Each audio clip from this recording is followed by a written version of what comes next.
ഷെഖൈന Americas weekly news റൗണ്ടപ്പിലേക്ക് സ്വാഗതം. ഞാൻ Anoop Joseph. ഈ ആഴ്ചയിലെ പ്രധാന വാർത്തകളിലേക്ക്.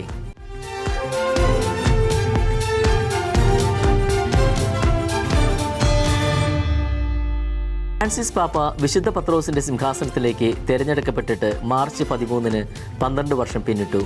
റോമിലെ ജെമല്ലി ആശുപത്രിയിൽ കഴിയുന്ന ഫ്രാൻസിസ് പാപ്പയുടെ രോഗസൗഖ്യത്തിനായി പ്രാർത്ഥനയോടെ കാത്തിരിക്കുകയാണ് ആഗോള സഭ. 2013 മാർച്ച് 13 അർജന്റീനക്കാരനായ കർദിനാൾ ജോർജ് മരിയോ ബെർഗോഗ്ലിയോ വിശുദ്ധ പത്രോസിന്റെ പിൻഗാമിയായി സ്ഥാനമേറ്റ ദിവസം. ഏറെ വ്യത്യസ്തനായിരുന്നു വിശുദ്ധ പത്രോസിന്റെ 265-ാം പിൻഗാമി. 1282 വർഷത്തിനു ശേഷം ആദ്യമായി യൂറോപ്പിന് പുറത്തുനിന്നുള്ള മാർപ്പാപ്പ, ലാറ്റിൻ അമേരിക്കയിൽ നിന്നുള്ള ആദ്യത്തെ മാർപ്പാപ്പ, ഈശോ സഭയിൽ നിന്നുള്ള ആദ്യത്തെ മാർപ്പാപ്പ തുടങ്ങി ഒട്ടേറെ സവിശേഷതകളോടുകൂടിയാണ് ഫ്രാൻസിസ് പാപ്പ കത്തോലിക്ക സഭയുടെ പരമാധ്യക്ഷനായി അവരോധിതനായത്. ശാരീരിക അവശതകൾ മൂലം ബെനഡിക്ട് 16 മാർപ്പാപ്പ 2013 ഫെബ്രുവരി 28-ന് സ്ഥാനത്യാഗം ചെയ്തതിനെ തുടർന്നാണ് കോൺക്ലേവ് നടന്നത്.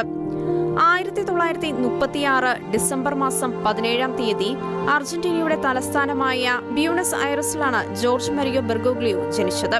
ഇദ്ദേഹത്തിന്റെ മാതാപിതാക്കൾ ഇറ്റലിയിൽ നിന്നും അർജന്റീനയിലേക്ക് കുടിയേറിയവരായിരുന്നു.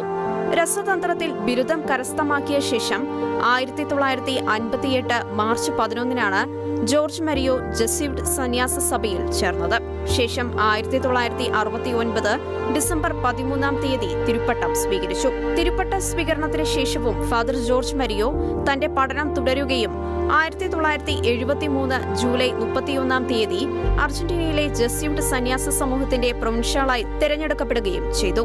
ബ്യൂണസ് ഐറസ് ആർച്ച് ബിഷപ്പായിരുന്ന ആന്റോണിയോ ഗ്വാരസിനോയുടെ അഭ്യർത്ഥന പ്രകാരം ജോർജ് ബെർഗോഗ്ലിയോയെ ബിഷപ്പാക്കുവാൻ തീരുമാനിച്ചത് വിശുദ്ധ ജോൺ പോൾ II മാർപ്പാപ്പയാണ്. 1992 മെയ് 27-ാം തീയതി ജോർജ് മരിയോ ബിഷപ്പായി അഭിഷിക്തനാവുകയും 1997 ജൂൺ 3-ാം തീയതി സഹായ ആർച്ച് ബിഷപ്പായി ഉയർത്തപ്പെടുകയും ചെയ്തു. 9 മാസങ്ങൾക്ക് ശേഷം തന്റെ മുൻഗാമിയായിരുന്ന കർദിനാൾ ആന്റോണിയോ കാലം ചെയ്തതിനെ തുടർന്ന് ബ്യൂണസ് ഐറസിന്റെ ആർച്ച് ബിഷപ്പായി ജോർജ് ബെർഗോഗ്ലിയോ തെരഞ്ഞെടുക്കപ്പെട്ടു. നഗരത്തിൽ ഒരു അപ്പാർട്ട്മെന്റ് വാടകയ്ക്കെടുത്ത ശേഷം തനിയെ ഭക്ഷണം പാകം ചെയ്താണ് ബ്യൂണസ് ഐറസ് ആർച്ച് ബിഷപ്പായിരുന്ന ജോർജ് ബെർഗോഗ്ലിയോ ജീവിച്ചിരുന്നത്. 2001 ഫെബ്രുവരി 21-ാം തീയതി വിശുദ്ധ ജോൺ പോൾ II മാർപ്പാപ്പ തന്നെയാണ് കർദിനാൾ പദവിയിലേക്ക് ജോർജ് ബെർഗോഗ്ലിയെ ഉയർത്തിയത്. ശേഷം 2013-ൽ ബെനഡിക്ട് 16 മാർപ്പാപ്പയുടെ സ്ഥാനത്യാഗത്തെ തുടർന്ന് നടന്ന കോൺക്ലേവിലാണ് പത്രോസിന്റെ സിംഹാസനത്തിലേക്ക് ഫ്രാൻസിസ് എന്ന പേര് സ്വീകരിച്ച് കർദിനാൾ ജോർജ് മരിയോ ബെർഗോഗ്ലിയോ അവരോധിതനായത്. 2025 മാർച്ച് 13-ന് ഫ്രാൻസിസ് പാപ്പ പേപ്പൽ സ്ഥാനം ഏറ്റെടുത്തിട്ട് 12 വർഷം പൂർത്തിയാകുമ്പോൾ ആഗോള സഭ നിതാന്ത പ്രാർത്ഥനയിലാണ്. റോമിലെ ജെമല്ലി ആശുപത്രിയിൽ ചികിത്സയിൽ കഴിയുന്ന പാപ്പയുടെ രോഗസൗഖ്യത്തിനായി. ഗാസയിൽ നിന്നും പാലസ്തീനികളെ ഒഴിപ്പിച്ച് ഗാസ പുനർനിർമ്മിക്കാനുള്ള അമേരിക്കൻ പ്രസിഡന്റ് ഡൊണാൾഡ് ട്രംപിന്റെ പദ്ധതി മുന്നോട്ട്. ഗാസയിൽ നിന്നും ഒഴിപ്പിക്കുന്ന പാലസ്തീൻ പൗരന്മാരെ പുനരധിവസിപ്പിക്കുന്നതിന് അമേരിക്ക കണ്ടുവച്ച 3 കിഴക്കൻ ആഫ്രിക്കൻ രാജ്യങ്ങളുടെ പ്രതിനിധികളുമായി ഇസ്രായേൽ US ഉദ്യോഗസ്ഥർ ചർച്ച നടത്തിയതായാണ് റിപ്പോർട്ട്. കഴിഞ്ഞ ഫെബ്രുവരിയിൽ വൈറ്റ് ഹൗസിലെ ഓവൽ ഓഫീസിൽ നടന്ന ഇസ്രായേൽ പ്രധാനമന്ത്രി ബെഞ്ചമിൻ നെതന്യാഹുവും അമേരിക്കൻ പ്രസിഡന്റ് ഡൊണാൾഡ് ട്രംപും നടത്തിയ കൂടിക്കാഴ്ചയ്ക്കൊടുവിലാണ് ഗാസയെക്കുറിച്ചുള്ള സുപ്രധാന പ്രഖ്യാപനം ട്രംപ് നടത്തിയത്.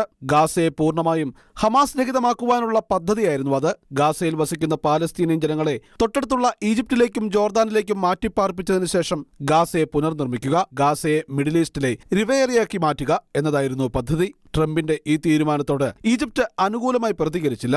ജോർദാൻ പൂർണ്ണമായി പിന്തുണച്ചതുമില്ല.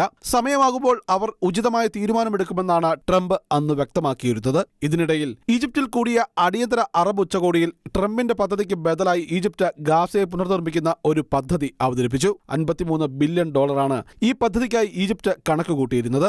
ഗാസയിലെ ജനങ്ങളെ അവിടെ നിന്നും ഒഴിപ്പിക്കാതെയുള്ള പുനർനവീകരണമായിരുന്നു ഈജിപ്തിന്റെ പദ്ധതിയുടെ പ്രത്യേകത. പക്ഷേ അറബ് ഉച്ചകോടിയിൽ ഉരുത്തിരിഞ്ഞ ഈ പ്രഖ്യാപനം ഹമാസിനെ പിന്തുണയ്ക്കുന്ന നിലപാടായിരുന്നു അറബ് രാജ്യങ്ങളുടെ കൂടിവരവിൽ ഉയർന്നു വന്നത്.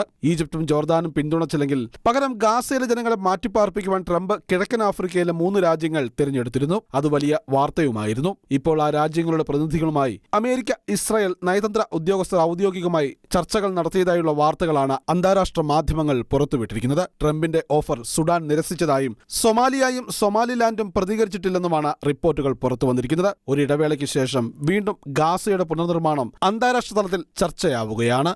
ഹമാസ് പിടിയിലുള്ള അമേരിക്കൻ ഇസ്രായേലി പൗരത്വമുള്ള ബന്ദികളെ ഉടൻ മോചിപ്പിക്കുമെന്ന് റിപ്പോർട്ട്.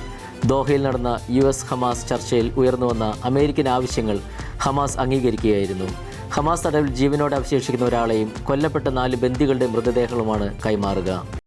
ജീവനോടെ ഹമാസ് പിടിയിൽ അവശേഷിക്കുന്ന അമേരിക്കൻ ഇസ്രായേൽ പൗരത്വമുള്ള എഡാൻ അലക്സാണ്ടർ, ഹമാസ് തടവിൽ കൊല്ലപ്പെട്ടവരായ അമേരിക്കൻ പൗരത്വമുള്ള Omer Neutra, Itay Chen, Gadi Haggai, Judy Weinstein Haggai എന്നിവരുടെ മൃതദേഹങ്ങളുമാണ് ഹമാസ് കൈമാറുന്നത്. ഖത്തറിൽ നടന്ന ഹമാസ് US ചർച്ചകളിലാണ് ഇത്തരമൊരു തീരുമാനത്തിലേക്ക് എത്താൻ ഹമാസിനെ പ്രേരിപ്പിച്ചത്. വെടിനിർത്തലിന്റെ 2ാം ഘട്ടത്തിനായുള്ള പുതിയ നിർദ്ദേശം അമേരിക്കൻ മധ്യസ്ഥരിൽ നിന്ന് ലഭിച്ചതായും ഹമാസ് അതിനോട് അനുകൂലമായി പ്രതികരിച്ചതായുമാണ് പുറത്തുവരുന്ന റിപ്പോർട്ട്. ചർച്ചകൾക്ക് നേതൃത്വം കൊടുത്തത് അമേരിക്കൻ പ്രസിഡന്റ് ഡൊണാൾഡ് ട്രംപിന്റെ ബന്ദികൾക്കായുള്ള പ്രത്യേക ദൂതൻ ആദം ബൂഹ്ലറാണ്. കഴിഞ്ഞ ആഴ്ചയാണ് ഒരു ഭീകര സംഘടനയായ ഹമാസുമായുള്ള സർവ്വസാധാരണമല്ലാത്ത ഈ ചർച്ചകൾ നടന്നത്. അമേരിക്കൻ പൗരന്മാരായ ബന്ദിയുടെ മോചനവും മൃതദേഹങ്ങളും കൈമാറുന്നതിന്റെ പശ്ചാത്തലത്തിൽ ഇസ്രായേൽ പ്രധാനമന്ത്രി അടിയന്തര സുരക്ഷായോഗം വിളിച്ചുകൂട്ടി. വരുന്ന മണിക്കൂറുകളിൽ സുരക്ഷായോഗം കൂടുമെന്ന് സർക്കാർ വൃത്തങ്ങൾ വ്യക്തമാക്കി. ജീവനോടെയുള്ള ഒരു ബന്ദിയെയും കൊല്ലപ്പെട്ട ബന്ദികളുടെ മൃതദേഹങ്ങളും കൈമാറുന്നതിലൂടെ ഗാസയിൽ വെടിനിർത്തൽ ആഴ്ചകളോളം നീട്ടാനും ഇസ്രായേൽ ഏർപ്പെടുത്തിയിരിക്കുന്ന ഉപരോധങ്ങളും നീട്ടാനാണ് ഹമാസ് പദ്ധതി. സിറിയയിൽ ക്രൂരമായ കൂട്ടക്കൊലയിൽ കൊല്ലപ്പെട്ടവരിൽ നിരവധി ക്രൈസ്തവരും ആയിരക്കണക്കിന് നിരപരാധികളുടെ കൂട്ടക്കൊലകളെ അപലപിച്ച് സഭാ നേതൃത്വം രംഗത്ത്. സിറിയയിൽ സുരക്ഷാസേനയും സ്ഥാനഭ്രഷ്ടനാക്കപ്പെട്ട ബാഷർ അൽ അസാദിന്റെ അനുയായികളും തമ്മിലുള്ള സംഘർഷത്തിലും പ്രതികാര കൊലപാതകങ്ങളിലും കൊല്ലപ്പെട്ട 1000-ഓളം പേരിൽ നിരവധി ക്രൈസ്തവരും ഉൾപ്പെടുന്നുവെന്ന് റിപ്പോർട്ടുകൾ പറയുന്നു. 2 ദിനത്തിനകം ജീവൻ നഷ്ടപ്പെട്ടവരുടെ എണ്ണം 1000 കടന്നുവെന്ന് ബ്രിട്ടൻ ആസ്ഥാനമായി പ്രവർത്തിക്കുന്ന സിറിയൻ ഒബ്സർവേറ്ററി ഫോർ ഹ്യൂമൻ റൈറ്റ്സിന്റെ കണക്കുകൾ ഉദ്ധരിച്ച് രാജ്യാന്തര മാധ്യമങ്ങൾ നേരത്തെ റിപ്പോർട്ട് ചെയ്തിരുന്നു. ഇതിനിടെയാണ് വ്യാഴാഴ്ച ആരംഭിച്ച സംഘർഷത്തിനിടെ നിരവധി ക്രൈസ്തവരും കൊല്ലപ്പെട്ടതായുള്ള റിപ്പോർട്ടുകൾ വന്നിരിക്കുന്നത്. കൊല്ലപ്പെട്ടവരിൽ 745 പേരും സാധാരണ പൗരന്മാരാണ്. ഇവരിൽ ഭൂരിഭാഗവും വെടിയേറ്റാണ് മരിച്ചത്. അതേസമയം സിറിയയിൽ നടക്കുന്ന കൂട്ടക്കൊലകളെ അപലപിച്ച് സഭാ നേതൃത്വം രംഗത്തെത്തി. നിരപരാധികളായ സാധാരണ പൗരന്മാരെ ലക്ഷ്യമിട്ടുള്ള കൂട്ടക്കൊലകളെ അപലപിച്ചുകൊണ്ട് സിറിയയിലെ 3 പ്രധാന ക്രിസ്ത്യൻ സഭകളായ മെൽക്കേറ്റ് ഗ്രീക്ക് കത്തോലിക്ക സഭ, ഗ്രീക്ക് ഓർത്തഡോക്സ്, സിറിയൻ ഓർത്തഡോക്സ് സഭകളുടെ നേതൃത്വമാണ് സംയുക്ത പ്രസ്താവന പുറപ്പെടുവിച്ചിരിക്കുന്നത്. മാനുഷികവും ധാർമ്മികവുമായ മൂല്യങ്ങൾക്ക് കടവിരുദ്ധമായി നിലകൊള്ളുന്ന ഈ ഭയാനക പ്രവൃത്തികൾ ഉടനടി അവസാനിപ്പിക്കണമെന്നും പൊതുസമാധാനത്തിന് ഭീഷണിയായ ഏതൊരു പ്രവൃത്തിയെയും ക്രിസ്ത്യൻ സഭകൾ ശക്തമായി അപലപിക്കുന്നുണ്ടെന്നും സഭാ നേതൃത്വം പ്രസ്താവിച്ചു. 2011 പൊട്ടിപ്പുറപ്പെട്ട ആഭ്യന്തര യുദ്ധത്തിൽ സിറിയയിലെ ക്രൈസ്തവരിൽ ഭൂരിഭാഗവും പലായനം ചെയ്തെങ്കിലും ലതാക്കിയ നഗരത്തിൽ നിരവധി ക്രൈസ്തവർ ഒന്നിച്ച് താമസിക്കുന്നുണ്ടായിരുന്നു. ഏറ്റവും പുതിയ ആക്രമണത്തിന്റെ കടുത്ത ആഘാതം നേരിട്ടിരിക്കുന്നത് ലതാക്കിയയിലാണ്. ഇവിടെ നടക്കുന്ന ആക്രമണങ്ങൾ ക്രൈസ്തവരെ മരണഭീതിയിലാഴ്ത്തിയിരിക്കുകയാണ്. സുരക്ഷാസേനയും അലവികളും തമ്മിൽ നടത്തുന്ന പോരാട്ടം അലവികളെ കൂട്ടക്കൊല ചെയ്യുന്നതിലേക്ക് വഴിമാറിയപ്പോൾ ഈ ഗണത്തിൽ ഇരകളാക്കപ്പെടുന്നവരിൽ ക്രൈസ്തവരും ഉൾപ്പെട്ട സാഹചര്യമാണ് നിലവിലുണ്ടായിരിക്കുന്നത്. അമേരിക്കയിലെ അറ്റ്ലാന്റ അതിരൂപതയിൽ കത്തോലിക്ക വിശ്വാസം സ്വീകരിക്കാനൊരുങ്ങി ഏകദേശം 3000-ഓളം പേർ. ഉയർപ്പ് തിരുനാൾ ദിനത്തിലാണ് അറ്റ്ലാന്റ അതിരൂപതയിലെ ഈ സുവർണ നിമിഷങ്ങൾ. കത്തോലിക്ക വിശ്വാസത്തിലേക്ക് കടന്നുവരാനൊരുങ്ങി 3000-ഓളം ആളുകൾ. അമേരിക്കയിലെ അറ്റ്ലാന്റ അതിരൂപതയാണ് ഉയർപ്പ് തിരുനാൾ ദിനത്തിലെ ഈ അവർണ്ണനീയ നിമിഷങ്ങൾക്ക് സാക്ഷിയാകാൻ പോകുന്നത്. നമ്മുടെ രക്ഷകനായ കർത്താവ് ഈശോ മിശിഹായുടെ ഉയർപ്പിന്റെ അനുസ്മരണവും ആഘോഷവുമായ ഈസ്റ്റർ തിരുനാൾ ദിനത്തിലെ തിരുക്കർമ്മങ്ങളുടെ ഭാഗമായി എല്ലാ വർഷവും കത്തോലിക്ക വിശ്വാസം സ്വീകരിക്കുവാൻ ആഗ്രഹിക്കുന്ന വ്യക്തികൾക്ക് ജ്ഞാനസ്നാനത്തിനും സ്ഥൈര്യലേപനത്തിനും വിശുദ്ധ കുർബാന സ്വീകരണത്തിനുമുള്ള അവസരം നൽകാറുണ്ട്. ഈ ശുശ്രൂഷകളിലൂടെ നിരവധി പേരാണ് കത്തോലിക്ക വിശ്വാസത്തിലേക്ക് കടന്നുവരുവാൻ ഒരുങ്ങുന്നത്. ഇത്തരത്തിൽ അമേരിക്കയിൽ ഉടനീളം വിവിധ രൂപതകളിലായി 100കണക്കിന് ആളുകളാണ് കൂദാശയുടെ സ്വീകരണത്തിനായി പ്രാർത്ഥനയോടെ കാത്തിരിക്കുന്നത്. എല്ലാ വർഷവും ഇത്തരത്തിൽ കത്തോലിക്ക വിശ്വാസം സ്വീകരിക്കുവാൻ ആഗ്രഹിക്കുന്നവർക്ക് കൂദാശകൾ സ്വീകരിക്കാനുള്ള അവസരം നൽകി വരുന്നു. 3000-ഓളം ആളുകളാണ് അറ്റ്ലാന്റയിലെ റോമൻ കത്തോലിക്ക അതിരൂപതയിൽ കത്തോലിക്ക വിശ്വാസ സ്വീകരണത്തിനായി ഒരുങ്ങുന്നത് എന്നത് ശ്രദ്ധേയമാകുന്നു. അറ്റ്ലാന്റ അതിരൂപതയിൽ 874 സ്നാനാർത്ഥികൾ ആദ്യമായി ജ്ഞാനസ്നാനം സ്വീകരിക്കുന്നതിലൂടെ കത്തോലിക്ക വിശ്വാസത്തിലേക്കും 2057 സ്ഥൈര്യലേപനാർത്ഥികൾ ഇതര ക്രൈസ്തവ സഭകളിൽ നിന്ന് കത്തോലിക്ക വിശ്വാസത്തിലേക്കും കടന്നുവരുന്നുവെന്ന് അറ്റ്ലാന്റ അതിരൂപത arch bishop Gregory John Hetmyer ഒരു ഫേസ്ബുക്ക് പോസ്റ്റിൽ പ്രഖ്യാപിച്ചു. കഴിഞ്ഞ വർഷത്തെ അപേക്ഷിച്ച് ഇത്തവണ ഗണ്യമായ വർധനവാണ് വന്നിരിക്കുന്നത്. സ്നാനാർത്ഥികൾക്കും സ്ഥൈര്യലേപനാർത്ഥികൾക്കുമുള്ള പ്രാരംഭഘട്ട നടപടികൾ ക്രൈസ്റ്റ് ദി കിങ് കത്തീഡ്രലിൽ നടന്നു. തങ്ങളുടെ സത്യവിശ്വാസത്തിന്റെ പൂർണ്ണമായ ഒരു സ്ഥിരീകരണം ലഭിച്ച് തീവ്രമായ ആത്മീയ രൂപീകരണ ഘട്ടത്തിലേക്കുള്ള സ്നാനാർത്ഥികളുടെ പരിവർത്തനത്തെയാണ് പ്രാരംഭ നടപടികൾ അടയാളപ്പെടുത്തുന്നത്. ബിഷപ്പ് അധ്യക്ഷത വഹിച്ച ചടങ്ങിൽ സ്നാനാർത്ഥികളുടെ പേരുകൾ രേഖപ്പെടുത്തുന്നതും കൂദാശകളുടെ സ്വീകരണത്തിലുള്ള തീരുമാനത്തിന്റെ പരസ്യ പ്രഖ്യാപനവും ഉൾപ്പെടുന്നു. വിശ്വാസ സ്വീകരണത്തിലെ 3 കൂദാശകളും സ്വീകരിക്കുന്നതിലൂടെ സ്നാനാർത്ഥികളും സ്ഥിരീകരണ കൂദാശ സ്വീകരിക്കുന്നതിലൂടെ സ്ഥൈര്യലേപനാർത്ഥികളും സഭയുമായി പൂർണ്ണ കൂട്ടായ്മയിൽ പ്രവേശിക്കുകയും അതുവഴി അവരുടെ സ്വന്തം രക്ഷാചരിത്രം എഴുതുകയും ചെയ്യുന്നു. ദിവ്യകാരുണ്യ കോൺഗ്രസിനായി ഒരുക്കങ്ങൾ തുടങ്ങി അമേരിക്കയിലെ സിറോ മലബാർ രൂപത. ഷിക്കാഗോയിലെ സെയിന്റ് തോമസ് സിറോ മലബാർ രൂപത സ്ഥാപിതമായിട്ട് 25 വർഷങ്ങൾ പിന്നിടുന്ന സാഹചര്യത്തിലാണ് ദിവ്യകാരുണ്യ കോൺഗ്രസ് സംഘടിപ്പിക്കുന്നത്. 2025 മെയ് 23 മുതൽ 25 വരെയാണ് ദിവ്യകാരുണ്യ കോൺഗ്രസ് ക്രമീകരിച്ചിരിക്കുന്നത്. അമേരിക്കയിലേക്ക് ജോലിക്കും പഠനത്തിനുമായി കുടിയേറിയ കേരളത്തിലെ സീറോ മലബാർ വിശ്വാസികളുടെ ആചപാലനം സുഗമമാക്കുക എന്ന ലക്ഷ്യത്തോടെ 2001 പരിശുദ്ധ സിംഹാസനം Chicago saint Thomas Syro Malabar രൂപത സ്ഥാപിക്കുന്നത്. കഴിഞ്ഞ 25 വർഷം കൊണ്ട് രൂപതയും വിശ്വാസി സമൂഹവും ഏറെ വളർന്നു. രൂപതയ്ക്ക് ദൈവം നൽകിയ അനുഗ്രഹങ്ങൾക്ക് നന്ദി പ്രകാശിപ്പിക്കുന്നതിനായി ദിവ്യകാരുണ്യ കോൺഗ്രസ് സംഘടിപ്പിക്കുവാൻ ഒരുങ്ങുകയാണ് അമേരിക്കയിലെ സീറോ മലബാർ വിശ്വാസി സമൂഹം. 2025 മെയ് 23 മുതൽ 25 വരെയുള്ള തീയതികളിൽ ന്യൂജേഴ്സിയിലെ Somerset Saint Thomas Syro Malabar forane ദൈവാലയത്തിലാണ് ദിവ്യകാരുണ്യ കോൺഗ്രസ് ക്രമീകരിച്ചിരിക്കുന്നത്. സീറോ മലബാർ സഭ മേജർ ആർച്ച് ബിഷപ്പ് മാർ റാഫേൽ തട്ടിൽ, ചിക്കാഗോ രൂപത മെത്രാൻ മാർ Joy Alappatt, Chicago Syro Malabar രൂപതയുടെ ആദ്യ മെത്രാൻ മാർ ജേക്കബ് അങ്ങാടിയത്ത് എന്നിവർ സന്നിഹിതരായിരിക്കും. കൂടാതെ അനുഗ്രഹീത വചനപ്രഘോഷകനും ഇന്ത്യയിലെ മൗണ്ട് കാർമൽ ധ്യാനകേന്ദ്രത്തിന്റെ ഡയറക്ടർ കൂടിയായ ഫാദർ ഡാനിയൽ പൂവണത്തിൽ, പ്രശസ്ത പ്രഭാഷകരായ doctor Scott Hahn, doctor Lawrence Feingold, Alex Gotte തുടങ്ങിയവരും പ്രസ്തുത ദിവ്യകാരുണ്യ കോൺഗ്രസിൽ പങ്കെടുക്കുന്നുണ്ട്. പരിശുദ്ധ കുർബാന, ദിവ്യകാരുണ്യ ആരാധന, പ്രബോധനങ്ങൾ, ചർച്ചകൾ, വർക്ക്ഷോപ്പുകൾ, 1000-ലധികം വിശ്വാസികൾ പങ്കെടുക്കുന്ന ദിവ്യകാരുണ്യ പ്രദക്ഷിണം, ദിവ്യകാരുണ്യ അത്ഭുതങ്ങളുടെ എക്സിബിഷൻ തുടങ്ങിയ വിപുലമായ പരിപാടികളോടെയാണ് ദിവ്യകാരുണ്യ കോൺഗ്രസ് സംഘടിപ്പിച്ചിരിക്കുന്നത്. ദൈവം നൽകിയ നന്മകൾക്ക് നന്ദി പറയുന്നതിനും ക്രൈസ്തവ വിശ്വാസം പ്രഘോഷിക്കുന്നതിനും വേദിയൊരുക്കുന്ന ഈ ദിവ്യകാരുണ്യ കോൺഗ്രസ് കത്തോലിക്ക വിശ്വാസത്തിന്റെ സത്തയും ഉറവിടവും ദിവ്യകാരുണ്യത്തെക്കുറിച്ചുള്ള ഗ്രാഹ്യം വർദ്ധിപ്പിക്കുന്നതിനുള്ള ഒരു അവസരം കൂടിയാണ്. ഒപ്പം വിശ്വാസത്തിന്റെയും പ്രത്യാശയുടെയും സ്നേഹത്തിന്റെയും ഒത്തുചേരലും. അഭിവന്യ പിതാക്കന്മാർക്കും വൈദികർക്കും സന്യസ്തർക്കുമൊപ്പം ആയിരക്കണക്കിന് ആത്മായിരം പങ്കെടുക്കുന്ന ദിവ്യകാരുണ്യ കോൺഗ്രസിനെ കുറിച്ച് Chicago saint Thomas Syro Malabar രൂപത അധ്യക്ഷൻ മാർ ജോയി ആലപ്പാട്ട് വിശദീകരിച്ചു.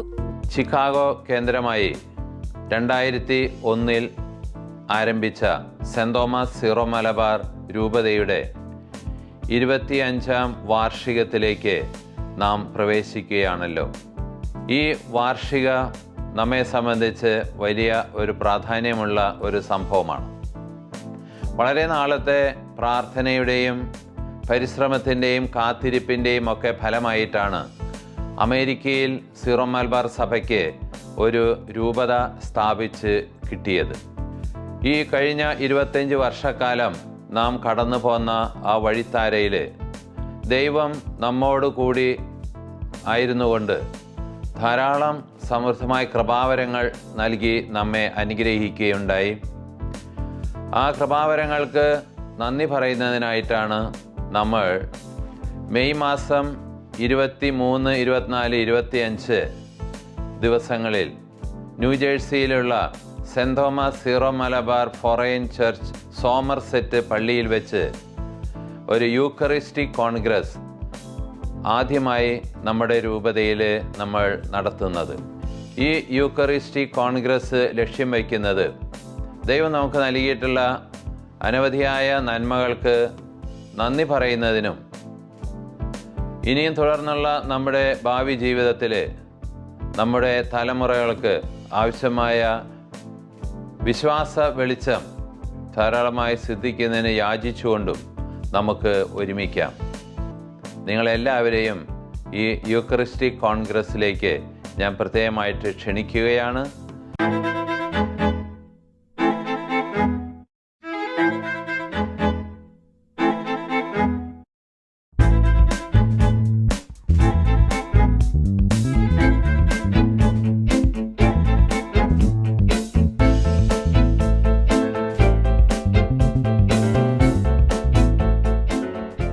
അമേരിക്കൻ സംസ്ഥാനമായ കാൻസസിലെ ക്യാപിറ്റൽ മന്ദിരത്തിൽ സാത്താൻ ആരാധന നടത്തുവാൻ ഒരുങ്ങി സാത്താനിക സംഘം. അതിനെതിരെ പ്രാർത്ഥനയ്ക്ക് ആഹ്വാനമായി കത്തോലിക്ക മെത്രാന്മാർ. വൻ പ്രതിഷേധങ്ങൾ ഉയർത്തി കത്തോലിക്ക വിശ്വാസികൾ. മാർച്ച് 28-നാണ് അമേരിക്കൻ സംസ്ഥാനമായ കൻസാസിലെ സ്റ്റേറ്റ് ക്യാപിറ്റോളിൽ ബ്ലാക്ക് മാസ് നടത്താൻ കൻസാസിലെ സേറ്റാനിക് ഗ്രോട്ടോ ഗ്രൂപ്പ് ഒരുങ്ങിയതായി റിപ്പോർട്ട് ചെയ്യപ്പെടുന്നത്. എന്നാൽ ഇതിനെതിരെ സഭാ നേതൃത്വത്തിന്റെയും വിശ്വാസികളുടെയും വൻ പ്രതിഷേധങ്ങൾ ഉയരുന്ന സാഹചര്യത്തിലാണ് ബ്ലാക്ക് മാസ് റദ്ദാക്കാൻ ഗവർണറുടെ ഓഫീസിന് പരിമിതമായ അധികാരമേ ഉള്ളൂവെന്ന് കൻസാസ് ഗവർണറായ ലോറ കെല്ലി പ്രസ്താവിച്ചിരിക്കുന്നത്. കൻസാസ് ആസ്ഥാനമായുള്ള സേറ്റാനിക് ഗ്രോട്ടോ ഗ്രൂപ്പ് സാമൂഹിക മാധ്യമങ്ങളിൽ പങ്കുവച്ചതനുസരിച്ച് സാത്താന്റെ മഹത്വത്തിനായി സ്റ്റേറ്റ് ക്യാപിറ്റോളും പരിസര പ്രദേശങ്ങളും സമർപ്പിക്കുക എന്നതാണ് ബ്ലാക്ക് മാസിന്റെ ലക്ഷ്യം. ദൈവനിന്ദാപരമായ ആചാരങ്ങളിൽ ഏർപ്പെടാനുള്ള സേറ്റാനിക് ഗ്രൂപ്പിന്റെ ഉദ്ദേശവും അവർ വ്യക്തമായി പ്രഖ്യാപിച്ചിട്ടുണ്ട്. കൻസാസിലെ കത്തോലിക്ക ബിഷപ്പുമാരും മറ്റ് നിരവധി കത്തോലിക്ക സംഘടനകളും ഈ ആചാരങ്ങളെ അപലപിക്കുകയും ബ്ലാക്ക് മാസിനെതിരെ പ്രതിഷേധങ്ങൾ ഉയർത്തുകയും ചെയ്തു. അതേസമയം പൈശാചിക ആരാധന തടയണമെന്നാവശ്യപ്പെട്ട് പരമ്പരാഗത കത്തോലിക്ക സംഘടനയായ TFP ഓൺലൈൻ ക്യാമ്പയിനും തുടക്കമിട്ടു. കൻസാസ് ഗവർണർ ലോറ കെല്ലിയുടെ ഇടപെടൽ തേടിയുള്ള ഓൺലൈൻ നിവേദനത്തിൽ ഇതിനോടകം 31,000 പേരാണ് ഒപ്പുവച്ചിരിക്കുന്നത്. കത്തോലിക്കരിൽ നിന്ന് വർദ്ധിച്ചു വരുന്ന എതിർപ്പുകൾക്കുള്ള മറുപടിയായിരിക്കാം കൻസാസ് ഗവർണർ ലോറ കെല്ലിയുടെ ഔദ്യോഗിക പ്രസ്താവന. എന്നാൽ സേറ്റാനിക് ഗ്രൂപ്പിന്റെ നടപടികളെ പൂർണ്ണമായി തടയാനോ റദ്ദാക്കാനോ സാധിക്കില്ല എന്ന് പറഞ്ഞ ഗവർണർ മാർച്ച് 28-ന് ആസൂത്രണം ചെയ്ത എല്ലാ പ്രവർത്തനങ്ങളും ക്യാപിറ്റോൾ മന്ദിരത്തിന് പുറത്ത് മൈതാനത്തേക്ക് മാറ്റാൻ സേറ്റാനിക് ഗ്രോട്ടോ ഗ്രൂപ്പിനോട് ആവശ്യപ്പെട്ടതായും പ്രസ്താവനയിൽ അറിയിച്ചു. എന്നാൽ തങ്ങളുടെ അജണ്ടകൾ ഉപേക്ഷിക്കില്ലെന്ന് സേറ്റാനിക് ഗ്രോട്ടോ പ്രതികരിച്ചു. Satanic group president Michael Stewart state capitol കെട്ടിടത്തിൽ പ്രവേശിച്ച് ആദ്യം ആസൂത്രണം ചെയ്തതുപോലെ ആചാരം നടത്തുമെന്ന് ഗ്രൂപ്പ് അവരുടെ ഫേസ്ബുക്ക് പേജിൽ പ്രഖ്യാപിച്ചു. കാൻസാസ് കാത്തലിക് കോൺഫറൻസിന്റെ എക്സിക്യൂട്ടീവ് ഡയറക്ടർ ചക്ക് വെബർ ഗവർണർ കെല്ലിയുടെ പ്രസ്താവനയെ വിമർശിച്ച് രംഗത്ത് വന്നിരുന്നു.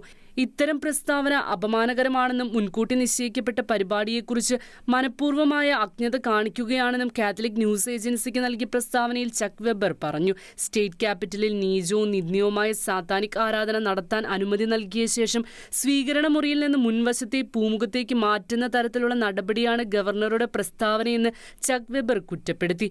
അതേസമയം പരിശുദ്ധ കുർബാനയെ അവഹേളിച്ച് പൈശാചികമായ ആരാധന നടത്തുവാനുള്ള നീക്കത്തിന്റെ പശ്ചാത്തലത്തിൽ പ്രാർത്ഥനയ്ക്ക് ആഹ്വാനം ചെയ്യുന്നതായി കത്തോലിക്ക മെത്രാന്മാർ വ്യക്തമാക്കി.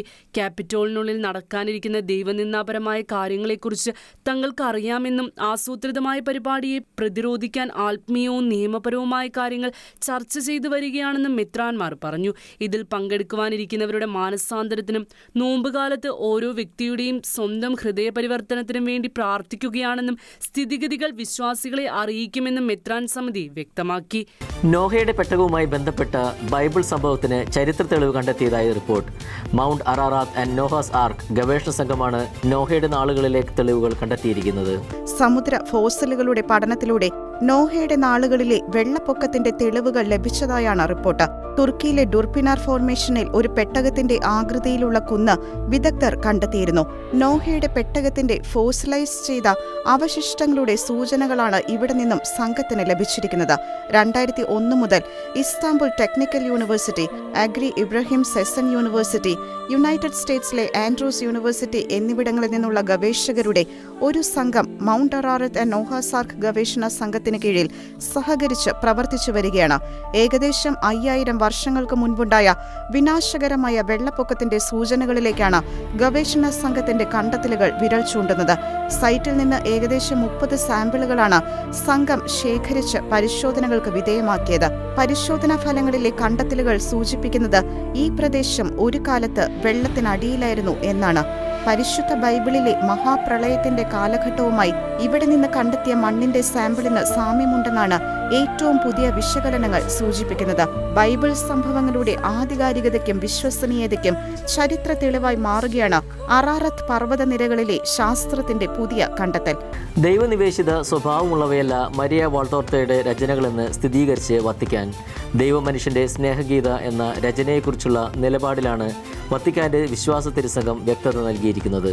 ഇറ്റാലിയൻ കത്തോലിക്ക മിസ്റ്റിക്കായ മരിയ വാൾട്ടോർട്ടയുടെ രചനകളിൽ അടങ്ങിയിരിക്കുന്ന സന്ദേശങ്ങൾ ദൈവനിവേശിത സ്വഭാവമുള്ളവയല്ല എന്ന് വത്തിക്കാന്റെ വിശ്വാസ തിരുസംഘം വ്യക്തമാക്കി. ഫെബ്രുവരി 22 പുറത്തിറക്കിയ ഒരു പത്രക്കുറിപ്പിലാണ് ഇത് സംബന്ധിച്ച വിവരങ്ങൾ വത്തിക്കാന്റെ വിശ്വാസ തിരുസംഘം പുറത്തുവിട്ടത്. വാൾട്ടോർട്ടയുടെ രചനകളെക്കുറിച്ച് സഭയുടെ നിലപാട് വ്യക്തമാക്കുന്നതിനായി പുരോഹിതന്മാരിൽ നിന്നും സാധാരണക്കാരിൽ നിന്നും പരിശുദ്ധ സിംഹാസനത്തിന് പതിവായി അഭ്യർത്ഥനകൾ ലഭിക്കാറുണ്ടായിരുന്നതായി വത്തിക്കാൻ ഡിക്കാസ്ട്രി പങ്കുവച്ചു. 30 വർഷത്തിലേറെയായി കിടപ്പിലായ മരിയ വാൾട്ടോർട്ടയ്ക്ക് യേശുവിൽ നിന്നും പരിശുദ്ധ കനികാമറിയത്തിൽ നിന്നും ദർശനങ്ങളും വെളിപ്പെടുത്തലുകളും ലഭിച്ചതായി അവകാശപ്പെടുന്നു. കാനോനിക്കൽ സുവിശേഷങ്ങളിൽ കാണാത്ത വിശദാംശങ്ങൾ ഉൾപ്പെടെ ക്രിസ്തുവിൻ്റെ ജീവിതത്തെക്കുറിച്ച് വിപുലമായി അവർ രചനകളിൽ വിവരിച്ചു. അവരുടെ കൃതികളിൽ ഏറ്റവും ശ്രദ്ധേയമായത് 13,000 പേജുകളുള്ള ദൈവമനുഷ്യൻ്റെ സ്നേഹഗീത എന്ന പുസ്തകമാണ്. നിരോധിത പുസ്തകങ്ങളുടെ സൂചനയിൽ ഉൾപ്പെടുത്തപ്പെട്ടതും ഇതേ രചനയാണ്. വാൾട്ടോർട്ടയുടെ രചനകളിൽ അടങ്ങിയിരിക്കുന്ന അല്ലെങ്കിൽ എഴുത്തുകാരി തനിക്ക് ലഭിച്ചതായി അവകാശപ്പെടുന്ന ദർശനങ്ങൾ, വെളിപ്പെടുത്തലുകൾ, സന്ദേശങ്ങൾ എന്നിവ യേശുക്രിസ്തുവിൻ്റെ ജീവിതം സ്വന്തം രീതിയിൽ വിവരിക്കാൻ എഴുത്തുകാരി ഉപയോഗിച്ച സാഹിത്യരൂപങ്ങൾ മാത്രമാണെന്ന് വത്തിക്കാൻ ആവർത്തിച്ചു. അപ്പോക്രിഫിക്കൽ ഗ്രന്ഥങ്ങൾ, അത്തരത്തിലുള്ള മറ്റു ഗ്രന്ഥങ്ങളും ദൈവനിവേശിതമായി സഭ കരുതാത്തതുപോലെ മരിയ വാൾട്ടോർട്ടയുടെ ഈ രചനയും ദൈവനിവേശിതമായി അംഗീകരിക്കുന്നില്ലെന്ന് വത്തിക്കാന്റെ വിശ്വാസ തിരുസംഘം വ്യക്തമാക്കി. ലഹരിയും പ്രണയക്കണിയും ഭീകര യാഥാർത്ഥ്യങ്ങളാണെന്ന് Syro Malabar public affairs commission. മാരകലഹരി വിപത്തിനെതിരെ KCBC മധ്യവിരുദ്ധ സമിതിയുടെ ആഭിമുഖ്യത്തിൽ പാലായിൽ സംഘടിപ്പിച്ച സമ്മേളനത്തിലായിരുന്നു വിലയിരുത്തൽ. ലഹരി വ്യാപനത്തെക്കുറിച്ചും പ്രണയക്കണികളെക്കുറിച്ചും ഭീകര പ്രവർത്തനങ്ങളെക്കുറിച്ചും PC ജോർജ് പറഞ്ഞ കാര്യങ്ങൾക്ക് അടിസ്ഥാനമുണ്ടെന്നും Syro Malabar public affairs commission വിലയിരുത്തി. മാരക ലഹരി വിപത്തിനെതിരെ KCBC മധ്യവിരുദ്ധ സമിതിയുടെ ആഭിമുഖ്യത്തിൽ പാലായിൽ സംഘടിപ്പിച്ച സമ്മേളനത്തിൽ PC ജോർജ് ലഹരി വ്യാപനത്തെക്കുറിച്ചും പ്രണയക്കെണികളെക്കുറിച്ചും ഭീകരപ്രവർത്തനങ്ങളെക്കുറിച്ചും പറഞ്ഞ കാര്യങ്ങൾക്ക് അടിസ്ഥാനമുണ്ടെന്നാണ് Syro Malabar public affairs commission വിലയിരുത്തിയിരിക്കുന്നത്. അതിന്മേൽ വിവാദങ്ങൾ സൃഷ്ടിക്കുന്നതും മതപരമായി വ്യാഖ്യാനിക്കാൻ ശ്രമിക്കുന്നതും അപലപനീയമാണെന്നും Syro Malabar public affairs commission വ്യക്തമാക്കി. ലഹരിയെക്കുറിച്ചും പ്രണയക്കെണികളെക്കുറിച്ചും അവ മൂലം ഉണ്ടാകുന്ന ദുരന്തങ്ങളെക്കുറിച്ചും നിരന്തരം വാർത്തകൾ വന്നുകൊണ്ടിരിക്കുന്നു. പ്രണയക്കെണികൾ ഉണ്ടെന്ന് ഈയിടെ ഒരു പ്രമുഖ വാർത്താ ചാനലിന് നൽകിയ അഭിമുഖത്തിൽ ലഹരിയിൽ നിന്ന് വിമോചിതനായ ഒരു യുവാവ് വെളിപ്പെടുത്തിയിരുന്നു. കൂടാതെ സംസ്ഥാനത്ത് വൻതോതിൽ സ്ഫോടക വസ്തു ശേഖരവും ആയുധങ്ങളും കണ്ടെത്തുന്ന സ്ഥിതിയും ആശങ്ക ജനിപ്പിക്കുന്നതും ഇവയ്ക്കുള്ള അന്താരാഷ്ട്ര ബന്ധങ്ങൾ സ്ഥിതി കൂടുതൽ ഗുരുതരമാക്കുന്നുണ്ടെന്നും Syro Malabar public affairs commission ചൂണ്ടിക്കാട്ടി. മതരാഷ്ട്രവാദികളെ ഒറ്റപ്പെടുത്താനും ജനാധിപത്യത്തിന്റെ അന്തസ്സത്ത സംരക്ഷിക്കാനും ജാതിമത ഭേദമന്യേ എല്ലാ പൗരന്മാർക്കും കടമയുണ്ട്. തീവ്രവാദ പ്രവർത്തനങ്ങളെ മതത്തിന്റെയോ രാഷ്ട്രീയത്തിന്റെയോ പേരിൽ ന്യായീകരിക്കാതെ രാഷ്ട്രത്തിന്റെ ആഭ്യന്തര സുരക്ഷയെയും പൗരന്മാരുടെ സമാധാന ജീവിതത്തെയും സംരക്ഷിക്കാൻ ഉതകുന്ന നിലപാടുകളാണ് എല്ലാവരും സ്വീകരിക്കേണ്ടതെന്നും Syro Malabar public affairs commission ആവശ്യപ്പെട്ടു. PC ജോർജ് ഉന്നയിച്ച വിഷയങ്ങളിൽ ഇരകളായവരുടെയും കുടുംബങ്ങളുടെയും സ്വകാര്യതയും സുരക്ഷയും ഉറപ്പാക്കിയുള്ള ഉന്നതതല അന്വേഷണം നടത്തണമെന്ന് zero Malabar public affairs commission കേന്ദ്ര സംസ്ഥാന സർക്കാരുകളോട് ആവശ്യപ്പെടുന്നതായും കമ്മീഷൻ പ്രസ്താവനയിലൂടെ അറിയിച്ചു. ഷെക്കേന അമേരിക്കാസ് വീക്ക്ലി ന്യൂസ് റൗണ്ടപ്പ് ഇവിടെ പൂർണ്ണമാകുന്നു. കൂടുതൽ വാർത്തകളുമായി അടുത്ത ആഴ്ച വീണ്ടും കാണാം.